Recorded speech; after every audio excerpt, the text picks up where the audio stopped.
Hey guys. We just wanted to call your attention again to some of the special folks who are helping to make Frankenstein Minute happen.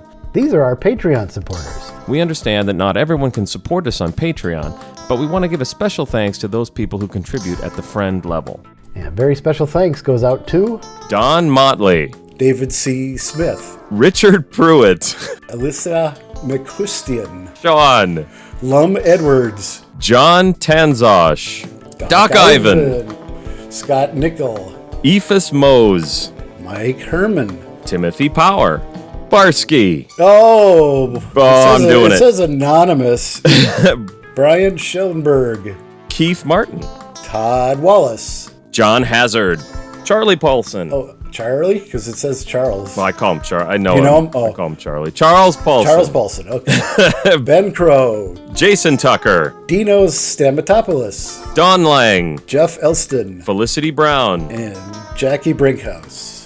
If anyone else listening wants to contribute, head on over to www.patreon.com/FrankensteinMinute and sign up at the friend level, which is just $2 a month. and you'll get access to a special feed where we release each week's episode a day early on Frankenstein Thursday. And you'll also get access to bonus content, commentaries, and a whole bunch of other stuff we've got planned. Again, that's patreon.com/FrankensteinMinute. Thanks.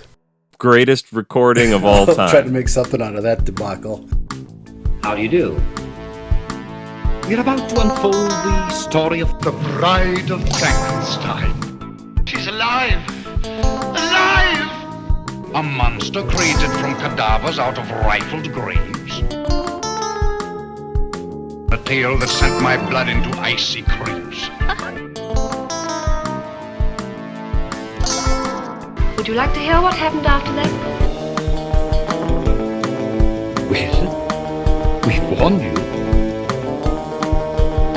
You've been warned.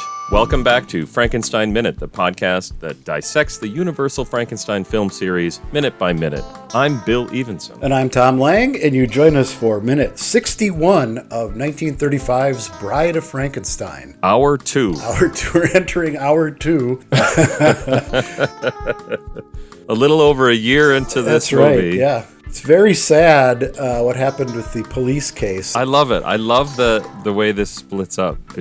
Sometimes the minute by minute thing sometimes they just really work highlights perfectly. it. Yes, very sad. But we don't have time to worry about that now. It's so flippant. It's great. It's great Yeah. in the movie, but it's even greater to start the minute with. Just start with that line.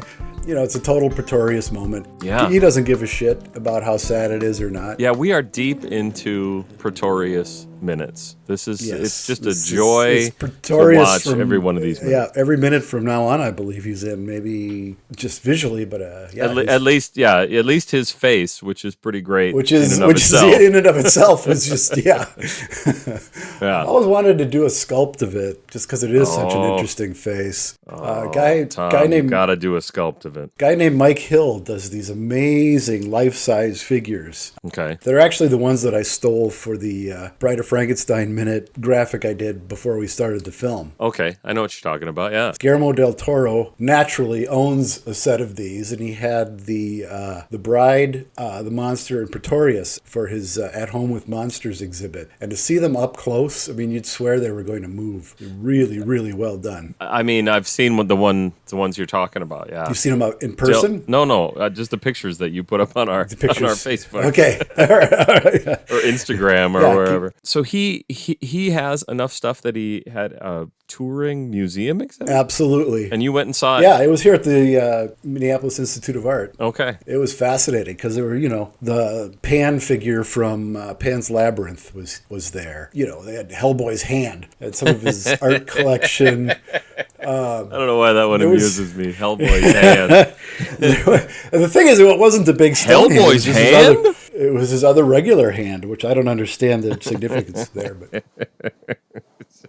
red, or is the other hand not red? I don't know anything. He's all red. They had them in different rooms, as is typical of a museum exhibit. Mm-hmm. And looking at one thing, out of the corner of my eye, I saw there was a statue or a figure of H.P. Lovecraft that I thought was a real person at first. It was so well done. I don't know that I'd want H.P. Lovecraft staring at me in my house. Well, first of all, he was he? He wasn't a pleasant guy, was he? No, I don't think so. He's been canceled. I mean, for, for quite some time. Yeah. I don't need anything that looks like a person. I'm already spooked enough at walking around at night trying to find the bathroom. So you know what? And he's got like Ray Harryhausen sitting in a chair with some of his models. I think he's got the one of Jack Pierce working on Karloff doing the Frankenstein makeup. Man. Yeah. Man. It was quite an exhibit. I was insanely jealous of most of it. Well, I'm jealous that you got to see it. Well, it was here for a few months anyway. And that was, I don't know. Somebody just recently posted some pictures from the Kirk Hammett exhibit. Yeah. That's mostly movie posters, but like I noticed he has a life-size Karloff from The Black Cat, and I don't know if that's supposed to be, because is it the original costume? Yeah, I'm not sure. I've got a book. I got his book where he, catalogs all the stuff he has. And between him and Guillermo and Bob Burns, hopefully all this stuff at some point ends up in a museum when these people pass, because don't end up like Forey Ackerman selling them out of his garage for pennies on the dollar because he couldn't afford to pay his house. Yep, I hear you. Anyway. Anyway. Well, Pretorius asks Henry if there's anything he could do to help, and we get another group. And this is something it's pretty hilarious, I think. A couple of weeks ago, I made a reference to this. I said, there's a point where he says, no, and I couldn't remember where it was. And it's right here. But he also says it earlier in Pretorius's apartment. Oh, does he? Okay. No, I can't hear of such a thing. This is kind of Henry in this movie, right? Is no. But then he'll turn around and do it. So that's true. I think that's true. And I like how he says, I could work better alone. Yes. Clive's delivery is very theatrical, but it's not that thing I've talked about where you can sing it, kind of. Yes. Clive is theatrical, and it works within the context of the film. It's not hammy overacting. It's larger than life. Okay, I'm not disagreeing with you on any of this. Actually, I think this is a good distinction you're making. No is all I wrote in my notes. I could work better alone, and then he dives into it. Yes. And Pretorius pushes Carl away over to the door, which I think is significant. Okay, so when you say you think it's significant, why? I'm not because of what's coming up in a few minutes. Okay. It sets up a little something that's coming up in a few minutes. All right. Listeners, take note. Then we cut back to Henry, who's nodding off. Yeah. He kind of pretty much looks like me in any class I ever had in school my entire life. Well, I was going to say, at risk of repeating myself and bringing up this one of our listeners again, it's like Dino doing one of his 27-hour podcasts. Yeah. That's like the look that he had when we walked in the door. He'd been doing it like 18 hours. Every time we've been on there, yeah, that's about how. We gotta next time we gotta ask for hour 1. Yeah, I think so. Get him when he's fresh. Yeah. No, it's worked out great. Oh no, it's been a blast. I'll do it every year. Yeah, Henry has been working hard. And I will just make a distinction: is that I looked like that in school, not because I was working hard, but because I was either disinterested or up way too late the night before. Sounds like we had similar Scholastic. Similar experiences. Yeah, scholastic experiences. No, it was a struggle sometimes. Usually it was out of disinterest. I think it's I don't know, but when we went to school, it was a time when I think things are better now than they used to be. I think I know. Teachers are better. I know. But yeah, when we went to school, it was really fucking boring. It was sometimes very brutal to stay awake for it. Yeah. And I know once I fell asleep in an English class, and I woke up and the room was empty, the lights were off. I have no idea how long I'd been asleep. It could have been the next day for all I knew. Everybody just quietly. You were going to say you woke up and there was a kid in the front of the class reading. I think I've even mentioned this on the podcast before, but that scene from Nightmare on Elm Street. No.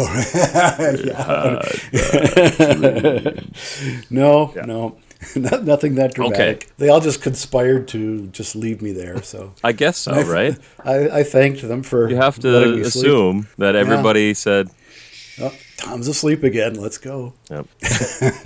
So the monster enters through through the door that I assume Carl just left. It's the only door to the room. Right. I have a hard time sort of figuring out the layout, but I agree with what you said there. The geography of this set isn't as clear as the laboratory from the first film. A couple things. I mean, this is much more elaborate, bigger. There's stairs everywhere in this room. Yeah, there is, isn't there? We're going to talk about this a few times, but yeah. It's darker. It's more moodily lit, whereas the 31, I'm not knocking it, but it's much more brightly lit. So you do get a better sense of space in 31 than you do here. Okay. This is very shadowy, and the way it's shot and edited, it's a little less cut and dried. It's not as, what am I trying to say? You don't get the sense of space that you do in 31. Absolutely. I mean, we're going to talk about this over the coming weeks too, obviously. And I think the reason for some of this anyway is the position it is in the movie. Mm-hmm. It's really a strange thing that when you watch these movies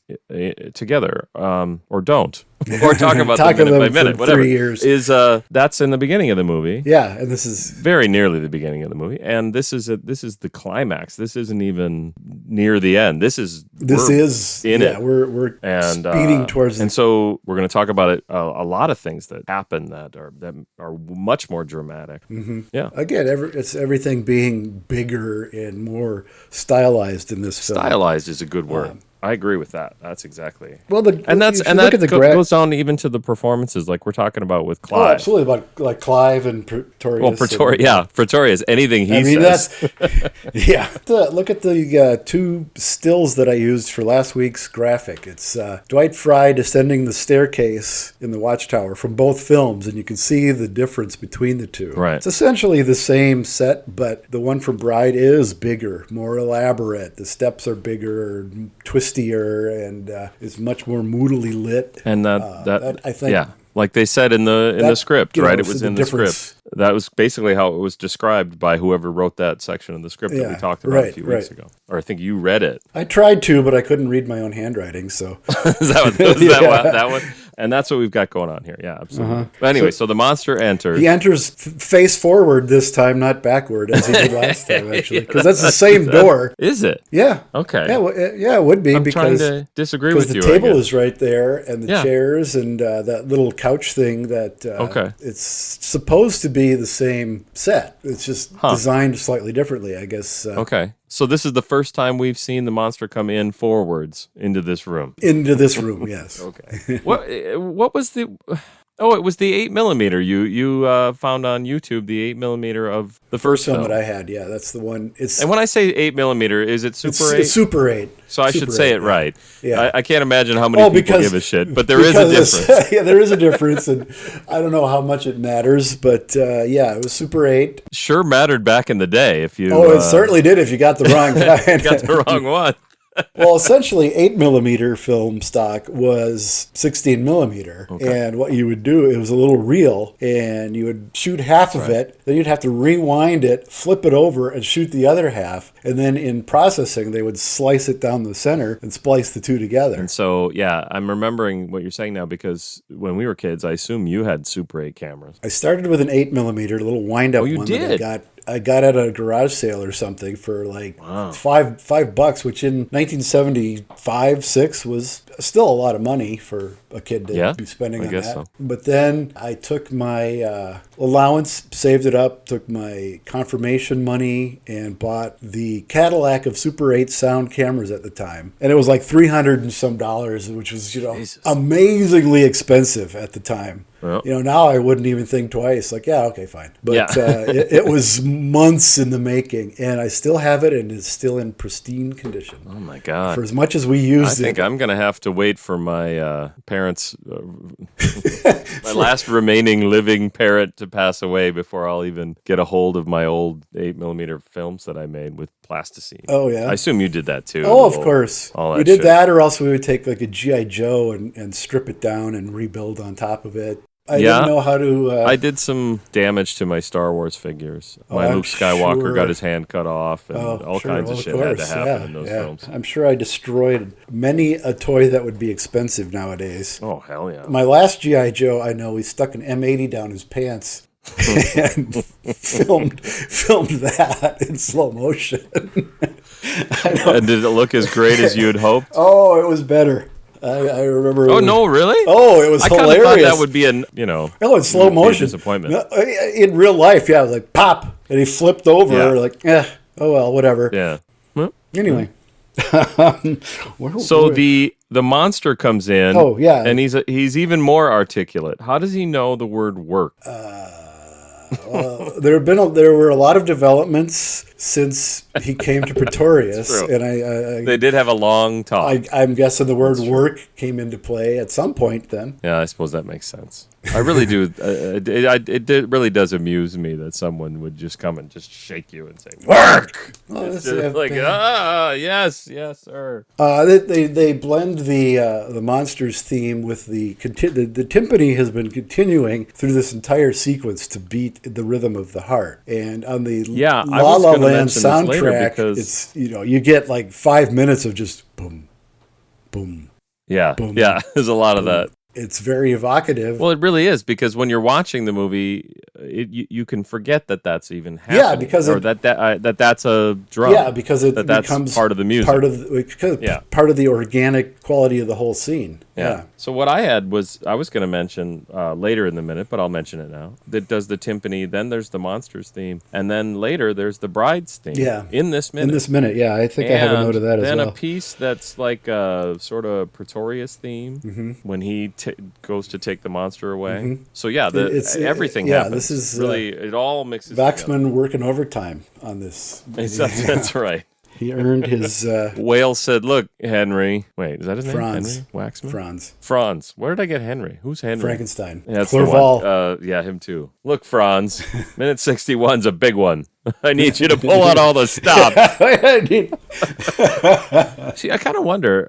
I guess I assume it's all performed at once, right? I'm sure it's all recorded live. Yeah. Yeah. I mean, not live on the set, obviously, but yeah, all at one time. Right. Yeah. That would be pretty cool to be a fly on the wall when they're actually recording that. It's not like just editing in, oh, we need the bride's theme here, and they pay, Well, you could get bits of that at the end of that La La Land soundtrack, because they have some outtakes, and you hear Waxman talking to the conductor, and if you want to hunt it down, there's also the Carl Stalling Project. There's 2 CDs of he was the composer for the Looney Tunes, and there I got my Bugs Bunny in. Oh, man. But there are a number of tracks of him doing different takes and then talking to the orchestra about how he wants it done. And then they just do the whole thing through. So yeah, there wasn't this stop, start, we'll record this part now and mix it all together. It was all done at once. I am tempted to mention Star Wars, but that's the next thing. But that's the next logical thing, yeah. And you've seen footage of... You can get soundtracks for Star Wars that are the same way. John Williams, yes.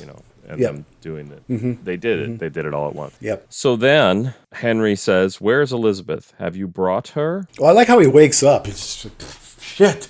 Oh, that's right. Yeah, he shakes his head. Actually, first he looks at the monster, and then he shakes his head. Like, is this real? What? Yeah, exactly. Yeah. What? Yeah, exactly. Not unlike the novel, right? That's yes. kind of what he did in the novel. Yeah. So, which is known as the trombone wobble in the official Warner Brothers sound effects library. If you're looking for it, really.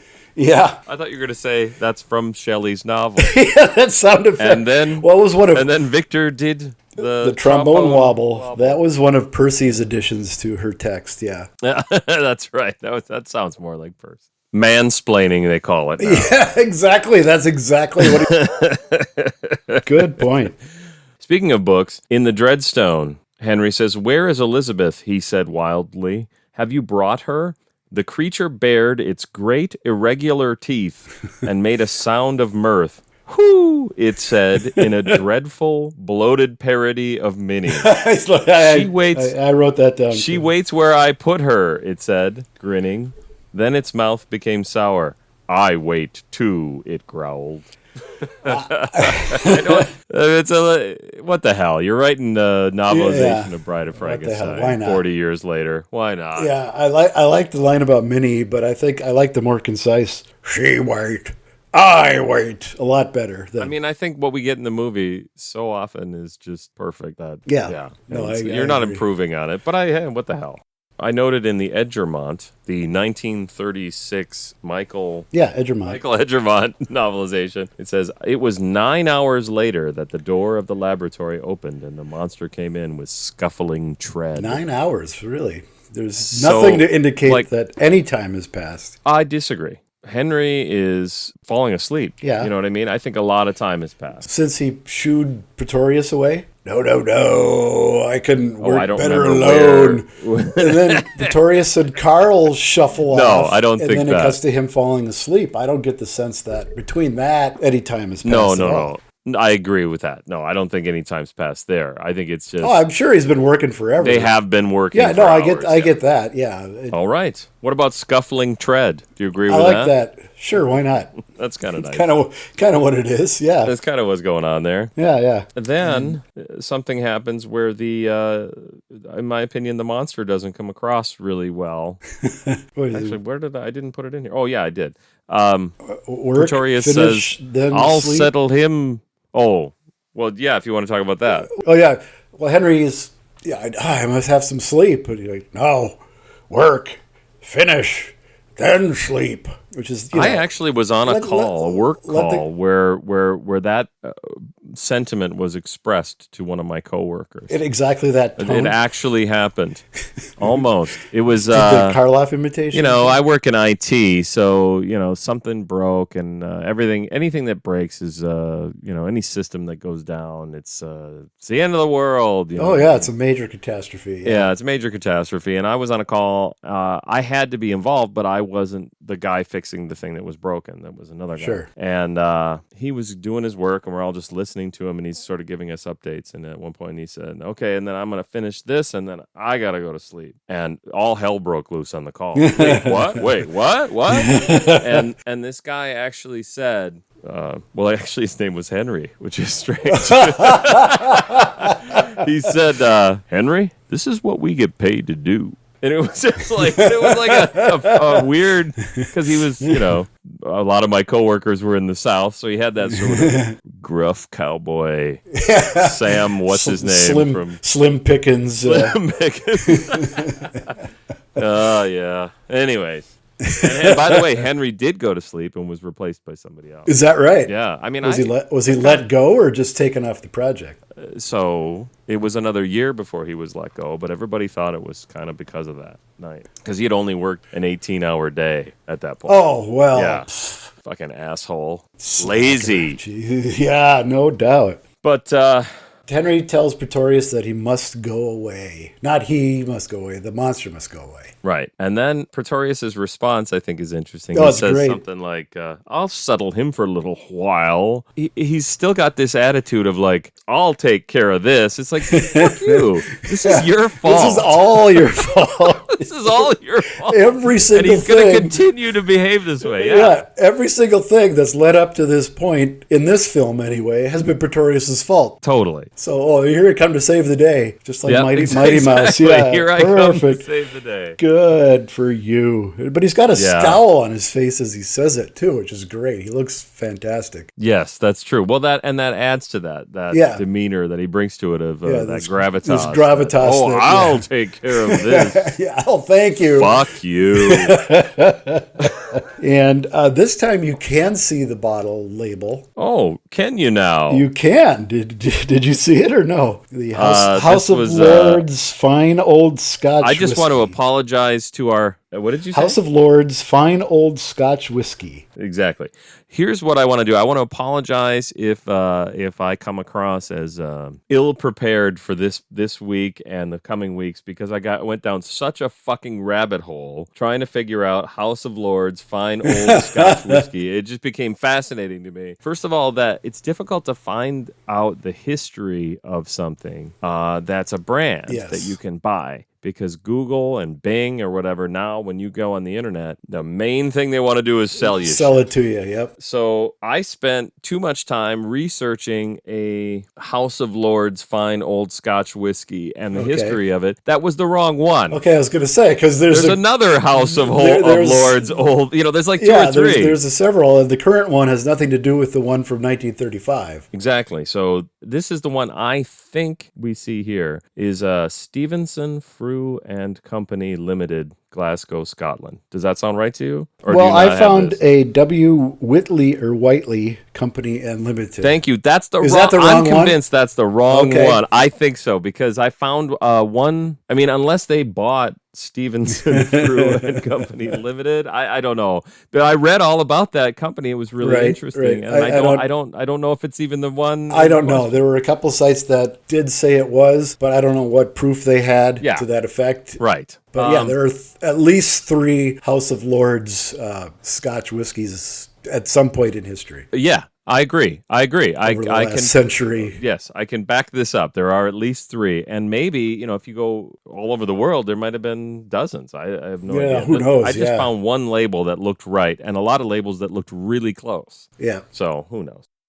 What do you know about British Parliament? As little as possible. I can't say it's. I just found it really fascinating. Well, again, going down this held rabbit me hole. Riveted at any point in my life. So. I found it riveting. Okay, go for it then, because I got nothing. I was looking up the House of Lords. Yeah. What is the House of Lords? And I looked this up, and I'm like, okay, today there are 2 houses of Parliament, and one of them is completely made up of people that are not elected. Yeah, that I knew. And they're called the House of Lords. So I kind of went down that rabbit hole, and I could really talk at length about it and bore the shit out of everybody. But basically, at this point in 2021, and maybe for the last relatively short period of time, they don't have a lot of power. Yeah. But they do actually approve every bill that makes it through when there's an act of Parliament. Okay. When there's a new law, it has to be approved by the House of Lords. And how many lords are in the House? Do you know? That's less.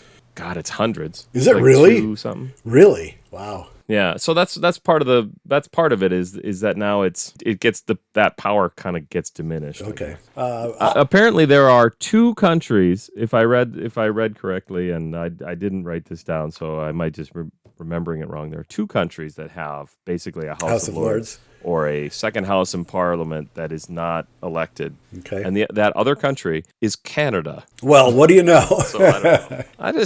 I'm just amazed when I look at governments outside of ours. So bizarre to imagine. Yeah. That the way they did it in Britain was they created the House of Commons, which is like an insult right off the bat. Yeah. To sort of institute democracy. Like, well, we'll let you think you've got democracy, but we've got the House of Lords, which is really going to approve everything. And that was kind of the downfall of that. Yeah. Because now the House of Commons really does make. I just know the House of Lords. It's the second. The second. What? I was going to say the second highest. When you look at our listeners, you can do it geographically. Oh, the, yeah. The second most, not unsurprisingly, is the UK. So somebody correct me. I just know of. We've been corrected. We were corrected, on the pronunciation of. No, we weren't corrected. I mean, the person we was were wrong. But, yeah, it's Una. I just know of the House of Lords from a reference to a Beatles song. Yep. No one was really sure if he was from the House of Lords. If he was from the House of Lords. And having that perspective now, it's kind of like it is a kind of thing that you could get and not even want. Is my impression. Yeah. Like, now you're in the House of Lords. Why don't I don't know fucking be in the House of Lords? Do I have to go? No, nobody goes. Oh, okay. You don't do anything anyway. You don't have to do anything. What was the other thing? How well do you know the amendments to the United States Constitution? Which depends on the amendment. What do you know about the 21st Amendment? I don't. Okay. Off the top of my head, I didn't either. The ratification of the 21st Amendment to the United States Constitution was completed on December 5th, 1933. Okay. So not too long before this movie. All right. What that amendment did is it repealed the 18th Amendment. That's it. And now I'm guessing you know exactly what it is. Yeah. Because we've only ever had one amendment of repeal another. So it's interesting to me to gain this, or to try to understand the context of what I'm looking at on the screen, to think that less than 2 years before, you couldn't hold a bottle of scotch in the United States, which is where this movie was made. Now, if you look at where this movie was set, because I did again get down another rabbit hole. Sorry, Jeff. This episode's going to be long, and the rest are going to be short. Already, so. Yeah, if you look at prohibition worldwide, there are other countries that flirted with it, but nobody had the history that we had, where it was just illegal for a dozen years or over a dozen years. Bloodily illegal too. Yeah, it was a mess. Yeah. Oh, yeah. It was a great boon for the mob, the crime. Best thing to happen in America. to organized crime. In fact, in Kansas. In the state of Kansas, which is a thing that people worldwide should understand, is technically in the United States. But for people like Tom and I, it's the kind of thing we don't think about a lot. They're really, Kansas. We don't have a lot of listeners in Kansas. I don't know. Maybe we do. Maybe they have the internet there. I don't know. In Kansas, it was illegal to have a bar for like 100 years. Yeah. From like 1887 to 1987. It was 1987 before they finally made it legal to have a bar in Kansas. Okay, well. Prohibition in this country is a fascinating topic that has nothing to do with Frankenstein.